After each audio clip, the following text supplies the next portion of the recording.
కానీ అలాగే దసరా నవరాత్రులు యొక్క మైసూరులో కానీ ఉన్న పండుగల విధంగా మనం కూడా అత్యద్భుతంగా అమ్మవారి పండుగ నిర్వహించుకోవాలని చెప్పేసి 2015లో ఈ యొక్క అమ్మవారి పండుగ రాష్ట్ర పండుగగా ప్రకటించడం జరిగింది.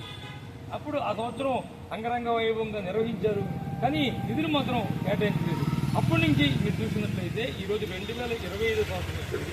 ఇప్పటి వరకు ఒక్క రూపాయి కూడా రాష్ట్ర ప్రభుత్వాలు నిధులు కేటాయించుకోవడం కడుపుతోచింది.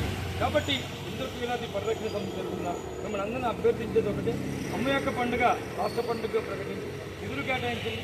ఏదైతే ఈ సర్వీసులు చేస్తూ ఉన్నారో ప్రభుత్వ శాఖల వారు, ప్రభుత్వం చేత ప్రజల చేత ఎన్నుకోబడిన ప్రభుత్వాలు ప్రజలు చేసుకునే వేడుకలకి పండుగలకి తమ యొక్క సేవలను ఉచితంగా లేదా స్వచ్ఛందంగా నిర్వహించారు. కానీ ఈరోజు మీరు చూసినట్లయితే గత 10 సంవత్సరాల నుంచి అమ్మవారి యొక్క పండుగకి దాదాపు 10 నుంచి 12 కోట్ల రూపాయలు ఖర్చు అవుతుంది.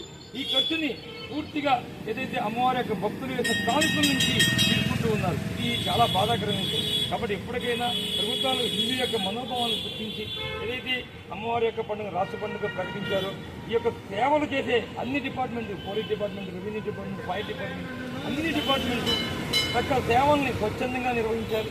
అలాగే వారు ప్రజల యొక్క మనోభావాన్ని, భక్తుల యొక్క మనోభావాన్ని గుర్తించి వారికి అనుగుణంగా ఈ ప్రభుత్వాలు నడుచుకోవాలని చెప్పేసి హిందువుల యొక్క హక్కుల్ని అలాగే వారి మనోభావాన్ని కాపాడాలని చెప్పేసి నేను కోరుకుంటున్నాను.